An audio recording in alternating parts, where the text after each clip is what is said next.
नमस्ते बच्चों। पांचवें पाठ के तीसरे लेक्चर में आप सभी का स्वागत है। हम पांचवा पाठ पढ़ रहे थे अम्ल, क्षार और लवण। पिछले लेक्चर में हमने विलयन का पीएच तथा अम्लों और क्षारकों की अभिक्रियाशीलता देखी थी। आज हम पढ़ने जा रहे हैं बच्चों, पहला टॉपिक है अपना लवण। तो लवण के बारे में आप पढ़ चुके हैं कि जब अम्ल और क्षार परस्पर अभिक्रिया करते हैं तो लवण और पानी का निर्माण करते हैं। ये लवण जो होता है, ये लवण 3 प्रकार का होता है: उदासीन लवण, अम्लीय लवण और क्षारीय लवण। उदासीन लवण जो होता है उसका पीएच 7 होता है और जो अम्लीय लवण होता है उसका पीएच 7 से थोड़ा कम होता है, और क्षारीय लवण जो होता है उसका पीएच 7 से थोड़ा अधिक होता है। जब प्रबल अम्ल और प्रबल क्षार मिल करके लवण का निर्माण करते हैं तो जो लवण होता है वो उदासीन लवण बनता है। पर अगर अम्ल तीव्र है और भस्म सौम्य है तो बनने वाला लवण अम्लीय होता है, और अगर भस्म तीव्र है और अम्ल सौम्य है तो बनने वाला लवण कैसा होता है? थोड़ा क्षारीय होता है। इस तरह से लवणों के 3 प्रकार हैं। आपकी बुक में कुछ उदाहरण दिए हुए हैं और पूछा गया है कि ये किस प्रकार के हैं। तो यहाँ मैंने लिख दिया है जो उदाहरण दिए हुए: सोडियम सल्फेट, पोटेशियम क्लोराइड और सोडियम क्लोराइड। ये सभी कैसे हैं? उदासीन लवण हैं। फिर है अमोनियम नाइट्रेट, तो ये बच्चों अम्लीय लवण है। और सोडियम कार्बोनेट और सोडियम एसीटेट, ये कैसे लवण है? क्षारीय लवण है। बच्चों आपकी बुक में एक तालिका बना के दी हुई है और उसमें कुछ स्थान खाली छोड़े हुए हैं, तो खाली स्थान में क्या आएगा वो देखते हैं। तो तालिका में ऊपर लिखा है धातु का कार्बोनेट लवण या क्षार प्लस तनु अम्ल गिव्स धातु का अन्य लवण प्लस कार्बन डाइऑक्साइड प्लस पानी। तो पानी नहीं लिखा हुआ है, वो आप लिख लीजिए। Sodium carbonate plus 2HCl gives NaCl plus CO2 plus H2O। तो CO2 क्या है? कार्बन डाइऑक्साइड एक गैस है, तो यहाँ आपको G लिखना है। और पानी क्या है? लिक्विड, तो वहाँ क्या लिखना है? L। जगह की कमी होने के कारण मैंने नहीं लिखा है।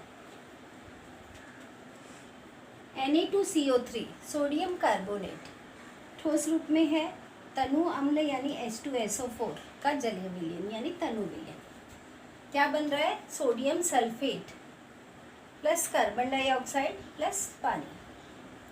अगला है calcium carbonate CaCO3 plus 2HNO3 gives CaNO3 का होल ट्वाइस। ये बनता है कार्बन डाइऑक्साइड, बनता है पानी। कार्बन डाइऑक्साइड और पानी बनेगा ही बनेगा।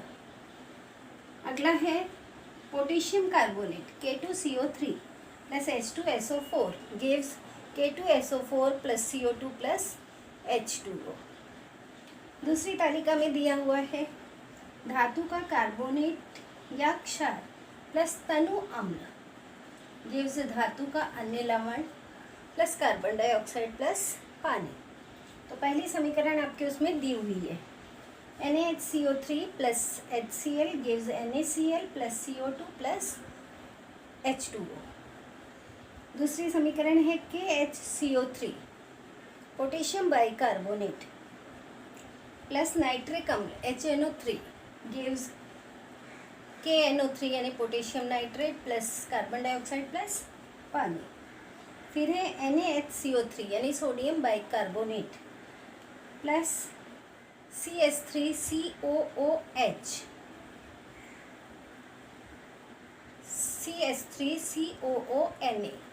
सोडियम एसीटेट बन रहा है यहाँ पे, प्लस कार्बन डाइऑक्साइड प्लस पानी।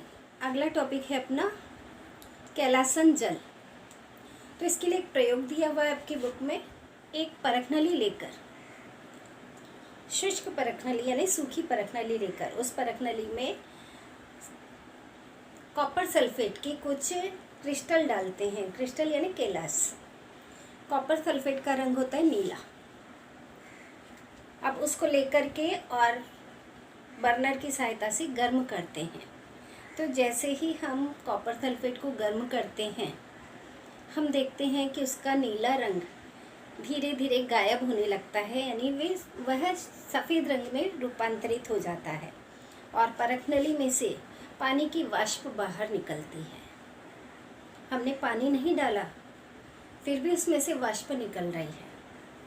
तो ये जो जलवाष्प निकल रही है, ये इस जलवाष्प को हम कहते हैं कैलासन जल, जो कि कैलाश बनने की प्रक्रिया के लिए बहुत ही आवश्यक है। तो कुछ लवण ऐसे होते हैं जो कैलाशीय रूप में होते हैं और उनके कैलाशीय रूप कैलासन जल की वजह से होता है। जैसे फिटकरी है, फिटकरी को अगर हम गर्म तवे पे रखते हैं तो फिटकरी भी अपने आप पिघल जाती है। तो फिटकरी के अंदर भी कैलासन जल होता है। और अगर उस परख नली को, जिसमें हमने कॉपर सल्फेट को गर्म किया है, उसको थोड़ा ठंडा होने के पश्चात उसमें थोड़ा सा पानी मिलाते हैं, तो उस थोड़ा सा पानी मिलाने पर उस कॉपर सल्फेट का नीला रंग फिर से प्राप्त हो जाता है। बच्चों, कॉपर सल्फेट को जब गर्म करते हैं तो उसमें से कैलासन जल बाहर निकल जाता है, पर कॉपर सल्फेट के रासायनिक संरचना में कोई परिवर्तन नहीं होता है। उसी तरह से फिटकरी को भी जब आप गर्म करेंगे तो उसमें से भी कैलासन जल निकल जाता है। यहाँ पे कुछ कैलासन जल युक्त पदार्थों के नाम मैंने लिखे हैं। पहला है कैलाशीय नीला थोथा, जिसे हम कॉपर सल्फेट भी कहते हैं, CuSO4.5H2।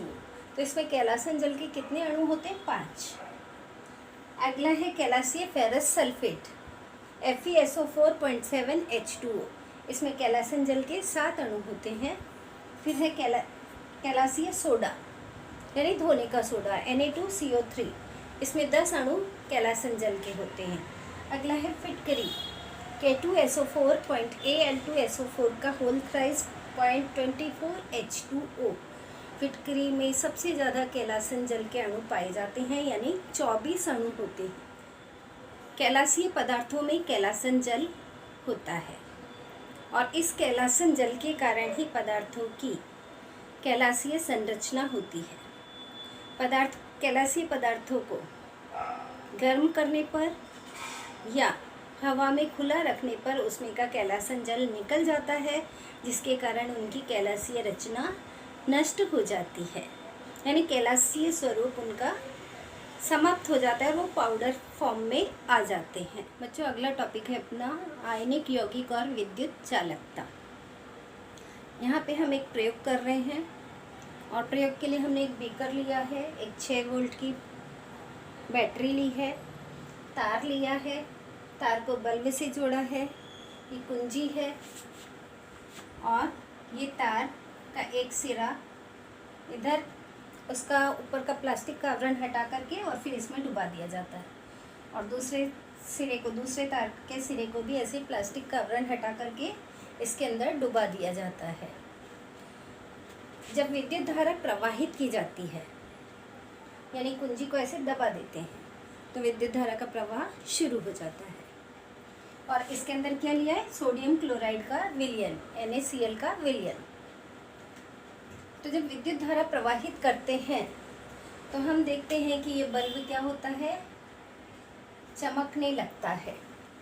बल्ब चमक रहा है, इसका मतलब सोडियम क्लोराइड का विलयन विद्युत धारा का सुचालक है, यानी इसमें से विद्युत धारा प्रवाहित होती है। अगर यहाँ पे हम सोडियम क्लोराइड के विलयन की जगह पे शक्कर का विलयन ले लें और इसी प्रयोग को फिर से करके देखें, तो हम देखते हैं कि शक्कर के विलयन में बल्ब प्रकाशित नहीं होता है। इसका मतलब है शक्कर का विलयन क्या है? विद्युत सुचालक नहीं है। तो यही प्रयोग अलग अलग विलयन लेकर के करते हैं। कॉपर सल्फेट लेके किया, सल्फ्यूरिक अम्ल लेके किया, हाइड्रोक्लोरिक अम्ल लेके किया, सोडियम हाइड्रोक्साइड लेकर के किया और यूरिया लेकर के किया। तो इनमें देखते हैं कि किस किस में बल्ब प्रकाशित होते हैं। तो यूरिया और शक्कर को छोड़ करके बाकी सभी में बल्ब प्रकाशित होता है। कॉपर सल्फेट का विलयन विद्युत का सुचालक है, सल्फ्यूरिक अम्ल का विलयन विद्युत का सुचालक है, सोडियम क्लोराइड का विलयन भी विद्युत का सुचालक है और सोडियम हाइड्रोक्साइड भी विद्युत का सुचालक है। अब बच्चों इसके अंदर जो तार अंदर डुबाते हैं, इन तारों के आगे वाले भाग को, इन भागों को कहते हैं विद्युत अग्र। अब जो भाग समझिए ये प्लस सिरा है और ये माइनस सिरा है, तो प्लस सिरे से कौन सा तार जुड़ रहा है, ये वाला, इसलिए इसको कहेंगे धनाग्र। और जो माइनस वाले सिरे से जुड़ा हुआ है उसे कहेंगे ऋणाग्र या ऋण अग्र और धन अग्र भी कहते हैं। अगला टॉपिक है अपना आयनों का विचरण और विद्युत चालकत्व। तो आपने अभी तक ये देखा कि लवण, तीव्र अम्ल और तीव्र भस्म ये पूरी तरह से पानी के अंदर वियोजित हो जाते हैं। वियोजित होने के कारण इनके आयन अलग अलग हो जाते हैं और आयन अलग होने के कारण ही ये विद्युत के सुचालक होते हैं। यहाँ पे देखते हैं आयन किस तरह से अलग होते हैं। जब सुचालक विलयन के अंदर लवण, अम्ल, तीव्र अम्ल या तीव्र भस्म का विलयन लेते हैं और उसमें विद्युत धारा प्रवाहित करते हैं, तो उसके धन आयन और ऋण आयन अलग अलग हो जाते हैं। धनाग्र पे ऋण आयन इकट्ठे होते हैं और ऋणाग्र पे धन आयन इकट्ठे होते हैं।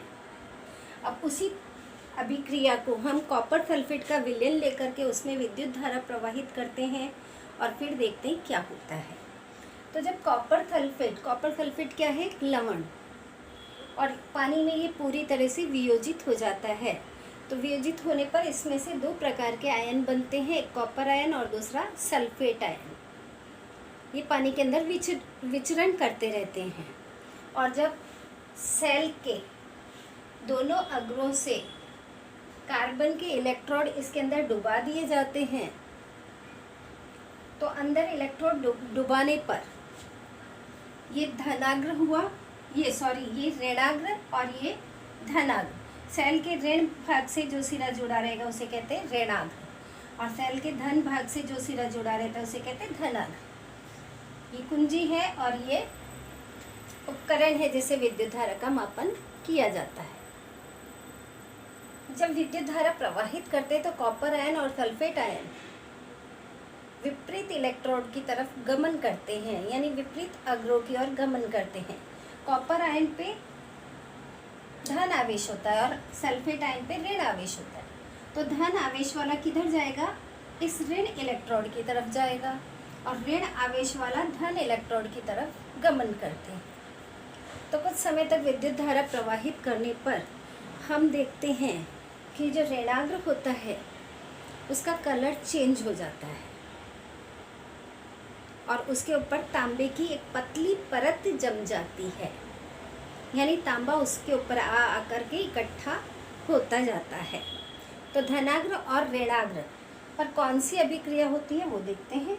ऋण अग्र पे यानी इधर कौन सी अभिक्रिया हो रही है, कॉपर आयन जिस पे दो धनावेश है वो दो इलेक्ट्रॉन लेकर के उदासीन हो जाता है और कॉपर में रूपांतरित हो जाता है और ये कॉपर इस ऋणाग्र पर चिपक जाते हैं।